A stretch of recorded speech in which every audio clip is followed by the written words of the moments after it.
Salut tout le monde, alors aujourd'hui j'ai accroché la faucheuse frontale parce qu'on va aller faucher du seigle. C'est du seigle dérobé, c'est dont j'en ai parlé dans plusieurs vidéos.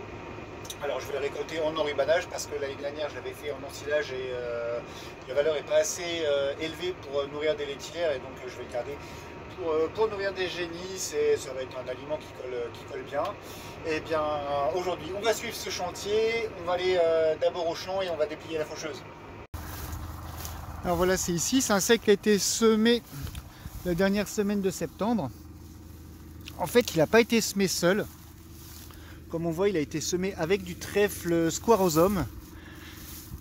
Et je suis un petit peu déçu du trèfle parce que comme vous voyez, en fait, le trèfle, dans cette parcelle-là au moins, on le voit très très peu. C'est pas idéal. Bon bah voilà, le trèfle, le seigle, il arrive à mi-cuisse. Voilà, l'épi, il est à cette hauteur-là. Donc, ce qu'on va faire, c'est qu'on va faucher. On va essayer de faucher assez haut. Parce que le bas de la plante, il n'y a que de la paille, voilà, c'est vraiment très faible comme valeur alimentaire. On va essayer de faucher à au moins 10 cm de hauteur, à peu près à cette hauteur-là. Ça devrait aller. Allez, c'est parti.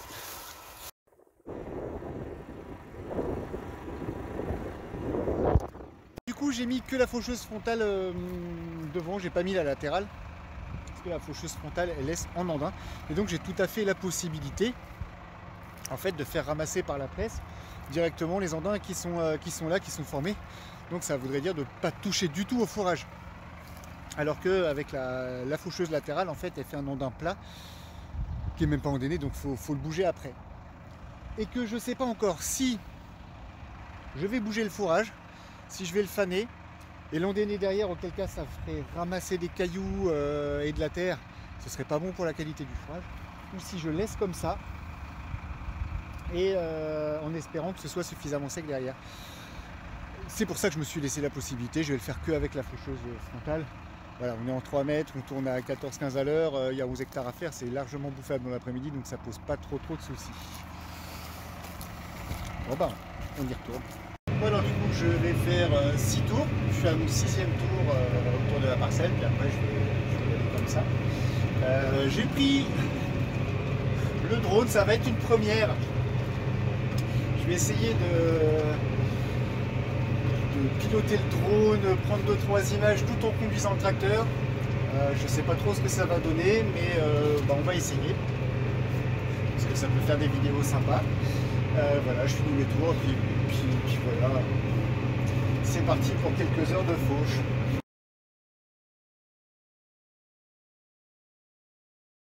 Donc là, c'est vrai qu'il fait très froid, il fait -2, -3 la nuit. Mais on arrive au 15 avril et derrière ce seigle je vais mettre du fumier, je vais mettre du lissier et donc voilà, pour faire un maïs derrière. Donc si je veux que le maïs il soit semé avant le 1er mai, avec tout ce qu'il y a à faire, c'est important de le descendre maintenant, même s'il aurait pu attendre un petit peu, la dernière feuille étant en train de sortir. Et je viens de finir ma deuxième parcelle. En fait j'avais 2 champs à faire, un de 6,5 hectares et un de 4,80 hectares. Voilà. Donc dans ce champ-là, il y en a un petit peu moins que dans l'autre. Mais c'est très variable par place en fait le rendement. Sinon, derrière le bois là-bas, il était protégé des vents froids. Voilà, il y avait énormément de seigle dans ce coin-là. Le long de la route là-bas, c'est une zone vraiment très caillouteuse et il a souffert.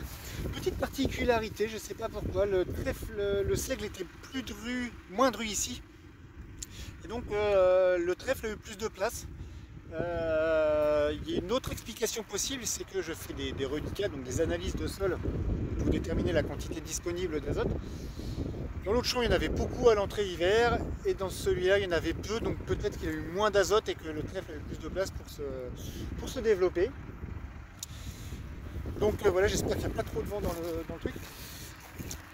Mais un truc intéressant, c'est qu'il y a du vent. Le temps est sec, le temps est beau, et il y a du vent. Pour l'instant, la stratégie, c'est de ne pas le faner et de le laisser comme ça. L'enrubanage va être un petit peu trop humide, ça c'est sûr. Mais par contre, il va être parfait en termes de qualité, il n'y aura pas de terre dedans, il ne va pas ramener de cailloux. Donc, et puis c'est des beaux endroits qui se ramassent bien. Bon allez, prochaine étape, si tout se passe bien, bah, le pressage. Là on est mardi, donc ce sera pour vendredi le pressage.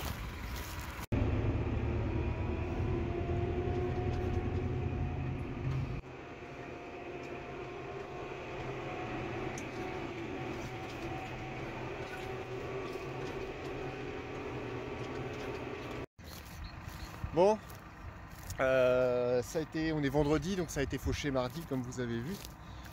L'enrubanage c'est pour aujourd'hui. Alors, le seigle il est encore plein de gelée blanche, il gèle tous les matins. À l'intérieur, c'est clairement pas suffisamment sec pour faire du bon enrubanage, mais bon, l'enrubanage, même avec du fourrage humide, j'ai fait plusieurs fois, ça fonctionne pas trop mal. Donc je vais appeler mon entrepreneur pour qu'il vienne presser ça. Donc une fois que l'humidité au-dessus sera partie, une fois que la gelée blanche sera évaporée, donc vers midi quoi. Et puis moi je vais aller, j'ai pris le tracteur, je vais aller chercher la nouvelle enrubaneuse. On a une nouvelle enrubaneuse au niveau de la cuma. Et je vais aller chercher ça, on va se mettre en route. Et puis voilà. Apparemment elle dépote, donc c'est cool. Il y aura beaucoup de ballots à faire. Un truc qui est marrant, au niveau du seigle, contrairement au régras, c'est que le seigle, là vous voyez, il est en train de blanchir complètement. Et qu'en fait le seigle, le régras dès qu'on le fauche, il a tendance à repousser, à continuer à pomper l'humidité du sol. Alors que le seigle, en fait, si on fauche au-dessus de l'épi, il crève. Et du coup, ça laisse plus de temps pour la préparation du sol derrière pour semer les maïs, quoi. Parce que le régras, il faut le casser tout de suite, sinon chaque jour c'est de l'eau qui est pompée. Là, le seigle, on peut le laisser une semaine, c'est pas très grave. Parce que justement, il meurt. Bon allez, c'est parti, ça va être une grosse journée parce qu'il y aura quelques ballots quand même. Hop, alors voilà, c'est la nouvelle enrubaneuse, l'enrubaneuse Beauveille. On l'a acheté en cuma. Et en fait, c'est la première fois qu'elle sert.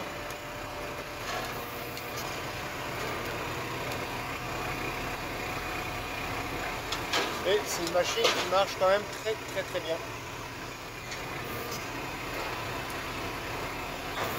D'autant plus que voilà, elle a des automatismes plutôt sympas.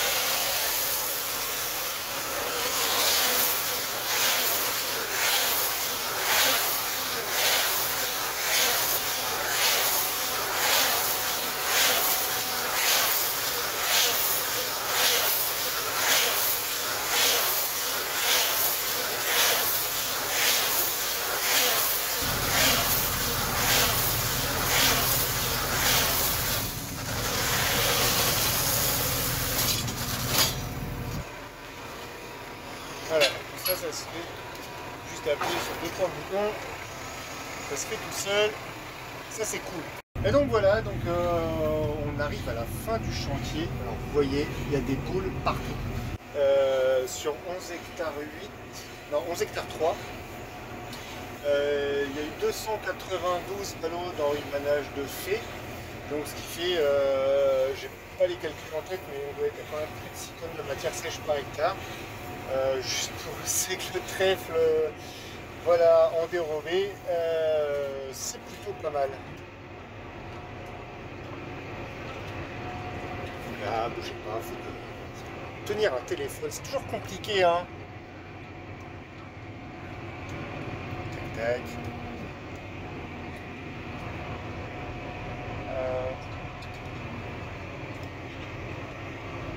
Et donc je suis très satisfait du rendement. Donc les ballots, je vais les chercher en partie demain. Et un truc qui est bien, en fait, je l'ai fait en enrubanage parce que voilà, c'est plus pratique à distribuer, c'est plus cher mais c'est plus pratique à distribuer. Et aussi parce que j'ai un collègue qui manque de bouffe, un collègue d'entraide qui manque de nourriture pour ses vaches et ses génisses. Moi 292 ballots, clairement c'est trop, je vais en garder 200 et le reste va être vendu.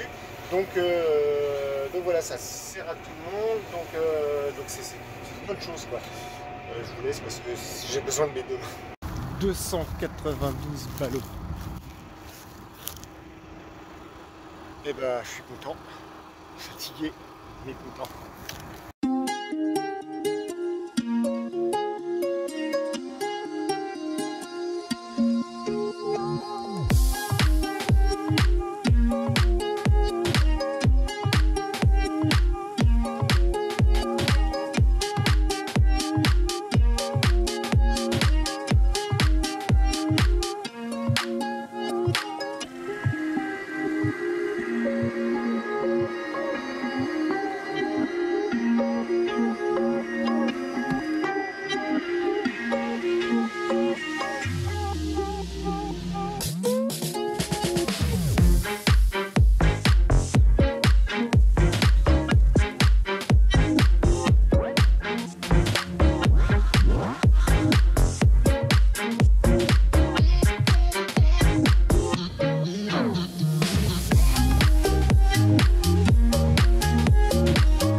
Oh.